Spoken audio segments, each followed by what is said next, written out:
and welcome back to Doodie Calls. Yes, we're back after a couple-month hiatus again. Even though last time we said we were going to try and be more consistent with this, we may have dropped the ball on that a little bit. Last time we said we'll see you next week, and we did not. Yeah. Well, next weeks, plural.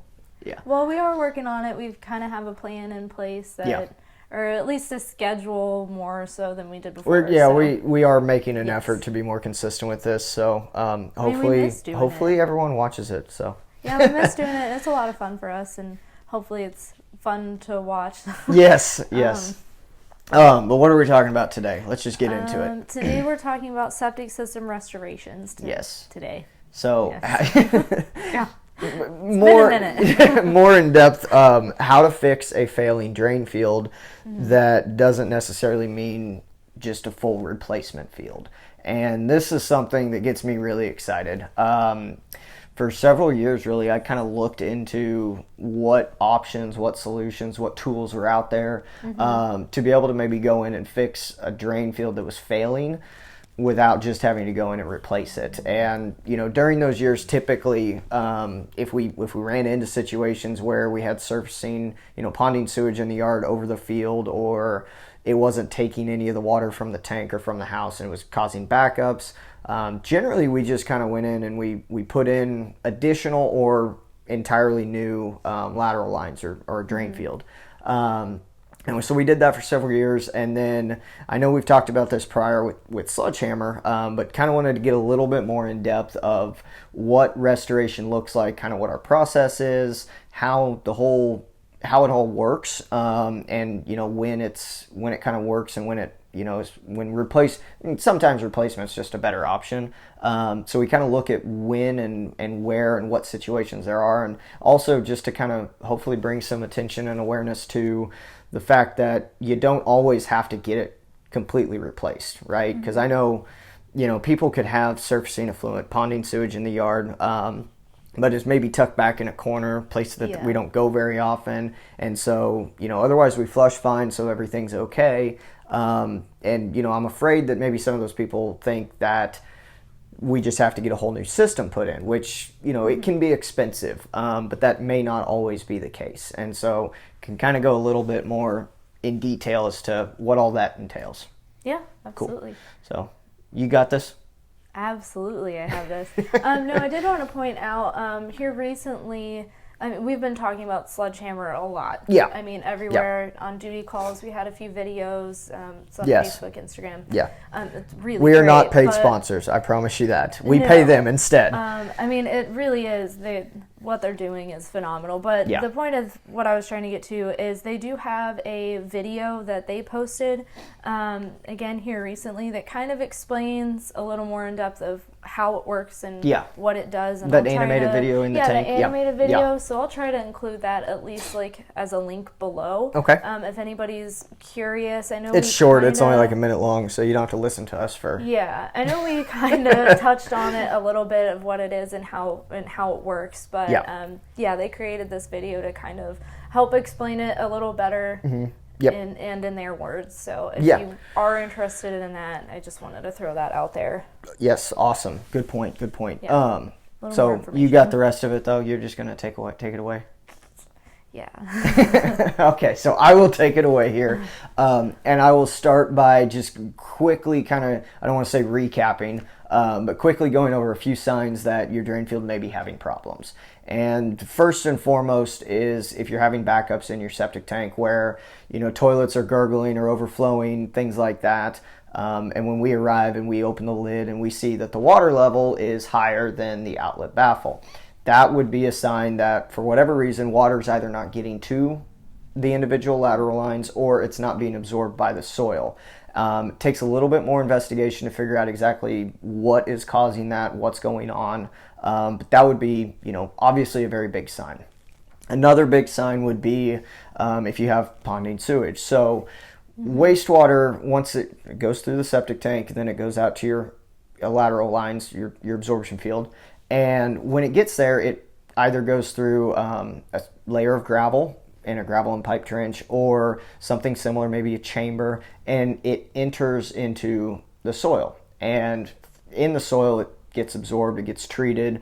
All the bacteria, all the harmful contaminants in the wastewater, they get treated by the soil, and the soil absorbs it. So instead of that, we see this quite often. If the soil no longer is absorbing the wastewater, it can surface. And that's where, the soil directly below the trench is completely saturated. So the wastewater goes to the side, and that gets completely saturated. Mm-hmm. And so eventually it rises to the top, and it will just start coming up out of the ground. And it usually is black. It usually smells bad. It's sludgy. It's not good, right? It's not being treated. It's not being disposed of in a proper or safe manner. And now you've got your septic tank is spilling out into your yard, basically. And I did want to point out, too, not to cut you off, we do get a lot of questions from people, like how to identify their drain field. And I've noticed just from being out on job sites myself, you kind of either notice there's a really big green patch in your yard, or lines. Or it's just there's a dead patch in your could yard, be both. too. Yes, it could be both. Kind of one or the other that you've noticed. Yeah. Or I've noticed, at least from being out. That would be another good one. I can do a screen recording of how I can identify where a septic system is from a Google satellite image or Google Maps image. Different video, but we can also do that sometimes. Not all the time. I just wanted to throw that out there. I know because a lot of people are like, well, I don't even know where my system is.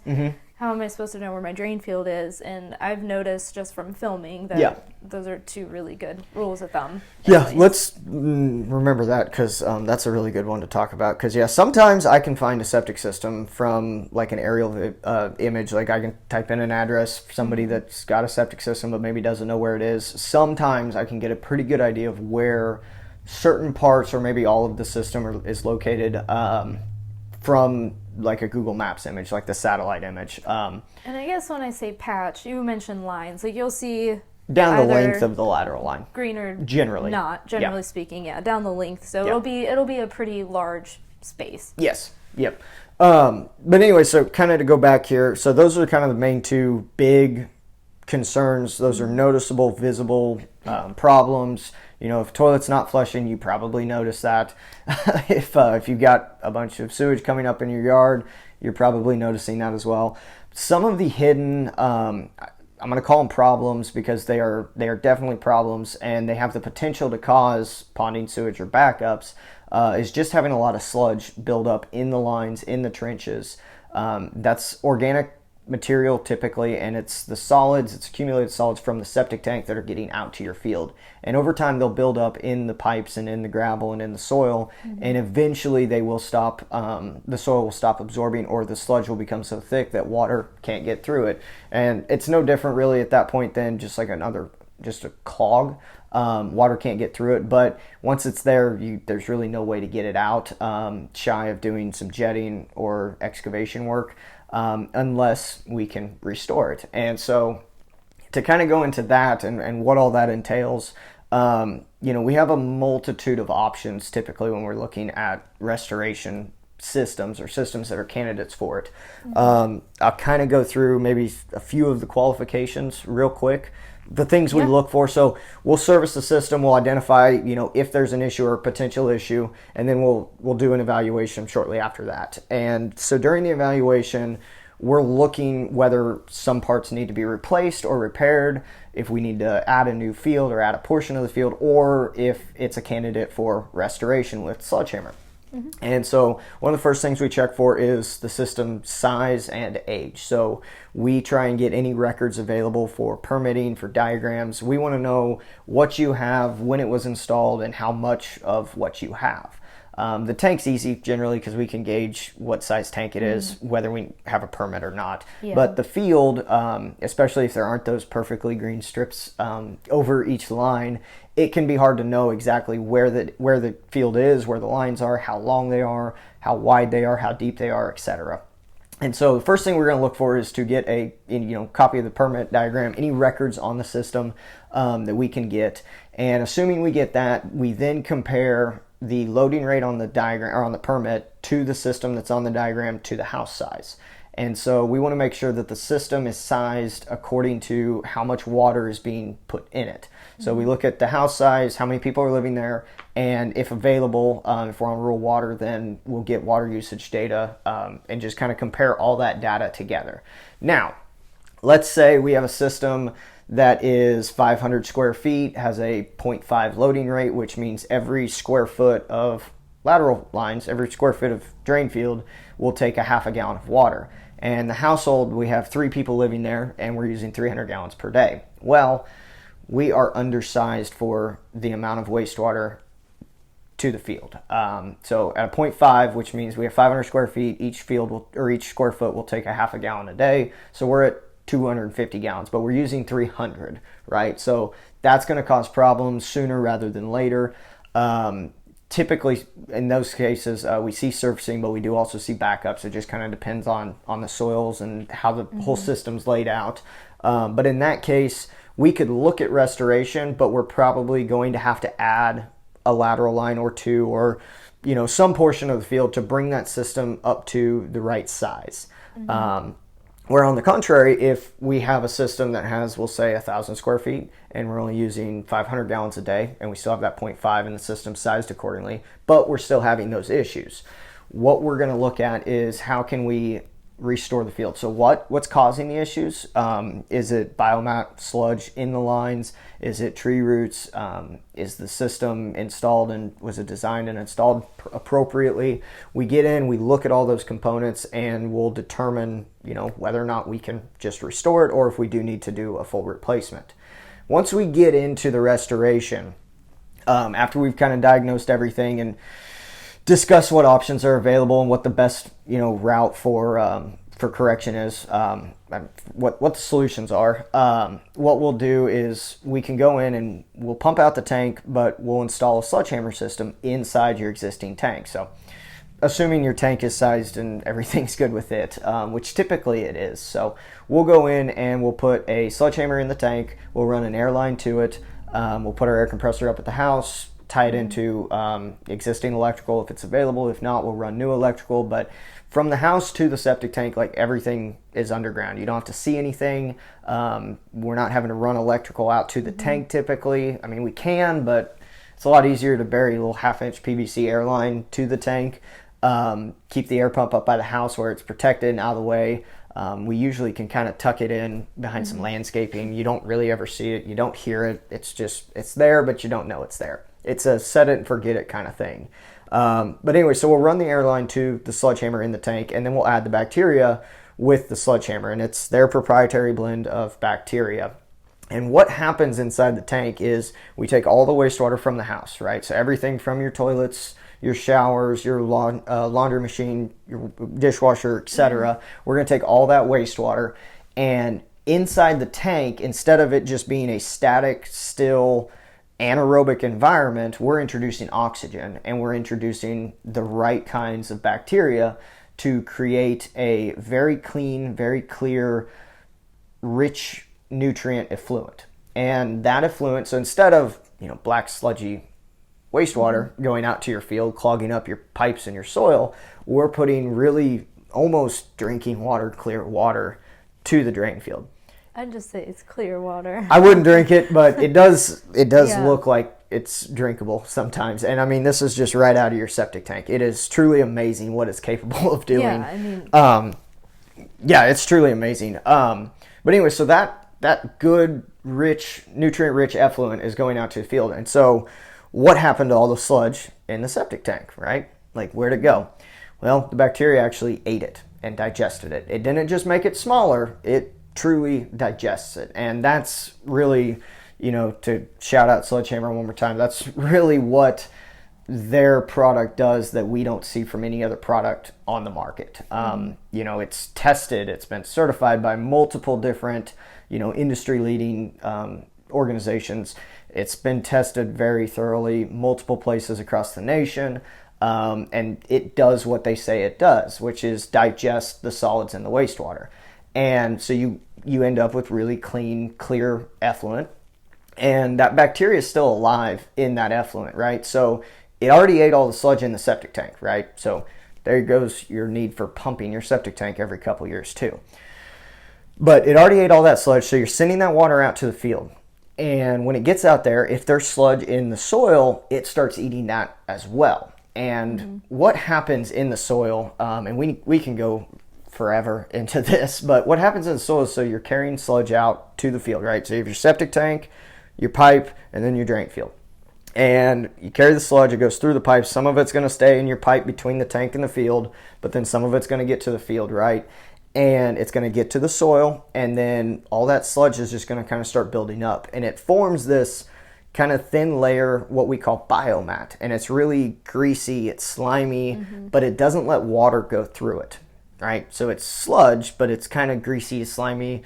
And below it, you have fresh soil. Above it, you've got black sludge, slimy, saturated, wastewater from your septic tank. Yeah. And so this effluent now that's getting to your septic, or to your drain field, I should say, from your tank, is going to get there, and it's going to start eating away at all that sludge. And eventually when it gets back to the soil, well, the soil's, in good shape and is able to absorb the wastewater again. So, like I said, it is still wastewater. I wouldn't drink it, but it does not look like... I wouldn't recommend. It does not look like wastewater. It's clear. It's odorless. There's a very low BOD. There's very low TSS. There's very low nitrogen. All the contaminants, all the harmful components of, otherwise household wastewater, really it just gets eaten up. And so I'll go ahead and post a picture of what he's talking about. We do have a few pictures posted here and there. Kind of some before and afters. Yeah, before and after of what the water was looking like before it was treated. Yes. And then sometime after. So. Yeah. And so, like, what does that mean for me as a homeowner, for you? So instead of going in and just digging up a bunch of yard and putting all new piping in from the house out or from the tank out, laying new lateral lines, that's a lot of work. It's extensive. It takes a while to get grass back, all those kinds of things. If we have ponding sewage, surfacing effluent, if we have backups in the house because of all the sludge, we can put the sledgehammer in there, put clean effluent to the field, allow that soil to start absorbing the wastewater again, and it will fix it. I know our very first true remediation job, we had surfacing effluent. It was on one of the 3 lines, and I mean, it was a true pond. Like, we were growing cattails in the middle of the front yard. Like, there was no water around it. It was cattails from, like you would see around a pond, just in the middle of the front yard. And we went in, we put in a sledgehammer in the system. Less than 6 months later, it was bone dry. There was no cattails. I mean, we mowed them. The homeowners mowed them. We kind of leveled that area out. But it was bone dry. There was no more cattails. It has fixed the system. We made sure that there were a few other things that were perfect with the system other than just the sledgehammer. But, I mean, we do have proof for it. It does work. So, for you as a homeowner, like I said, we don't have to come in and dig up half your yard every time. We don't have to, do all this really expensive, really extensive work. I said expensive and extensive, so it is both. Do all this work where, sometimes it's as simple as just opening up your tank, putting a sledgehammer in there, buttoning it up, making sure that everything's working, and then, we come out, we take care of it for you, so we'll maintain it. We do every 6-month visits on the system, and it becomes truly kind of a flush it and forget it situation for you as a homeowner. It's never something you have to worry about being maintained properly. As long as we're here, we're going to do that for you. You don't have to worry about, flushing certain things, maybe not others. I mean, we don't want you flushing wipes or anything like that, but you don't have to worry about, is my tank full? Is it time for pumping? When was the last time I did that? If you do have surfacing, you're not going to now. If you are, if you've got some slow drains, you're not going to with this. And so I don't want to say it'll fix every system. Sometimes we still do have to, add lateral lines, maybe replace a tank or do small things here and there. But, every opportunity we get, we definitely look at if restoration is an option, because it is so much quicker, so much less intrusive on a property, because we're not digging up, half the yard or more. And it's really efficient, really effective, and it typically is a lot less expensive. So a little more affordable option. Yeah, it's a more affordable option. It's compared to putting in a new system, It's absolutely more affordable. So we highly recommend it. We've had fantastic success. And we kind of just wanted to make this video so that we can get it out there that if you are having problems, you can give us a call, you can reach out to us, and we can absolutely take a look at it and make sure that, you know, we can get it fixed for you. Obviously, if you need a new system, we can do that, but we have options that not everybody else has to kind of look at maybe an alternative route that gives you just as good, if not better, results at the end of the day. So, yeah. Sorry, I got a little advertising there, but or salesy there, but yeah, just kind of wanted to share that with everybody that, you know, there are other options out there, and we're proud to say that we're one company that can provide them. Sledgehammer and us have had a great relationship, and we've had great success with their products, so we're going to continue using them, continue supporting them. They're going to hopefully continue supporting us, and so yeah, just wanted to kind of share that. Yeah, and next week's video is going to be about... It's going to be... Did you already forget? No, locating a system. How to find a septic tank. Yeah, yep. Yeah. I thought you were just waiting for me to fill it in. We could go through all the tools, but I mean, honestly, I could just hop on like a screen that's recording. Kind of what I was thinking, but no, in the office and just kind of say, okay, like here's this, like whose address are we going to use? I don't know. We're going to have to find some. Well, we can use an address, block it out, and all okay, that. Good deal. Well, no, I thought you had left it paused to just be like, and this is it, because you knew I. No, I didn't. But anyways, yeah, next episode we're gonna talk about how to locate a system online, so might help you guys too. We can figure out an address to use for that. I don't know. Yeah, we'll block find it something. all out. Okay, all right. Discretion. Yes. Yes. Anyways, we hope you enjoyed this video. We're gonna work on being more consistent for you guys, because again, we do really enjoy filming these. I mean, we had this nice sign made, so we got to stick with it. We have a whole room now. Yes. Not just like half of your office. My office, yeah. Yeah. And I really wish I would have taken a picture of that at least. We had the desk up, and the chairs that I had were too tall for the table, and we had the table on some cinder blocks to make it a little taller. But it worked for quite a while there. Yeah. Anyways, thank you guys for watching, and we will see you again. Thank you.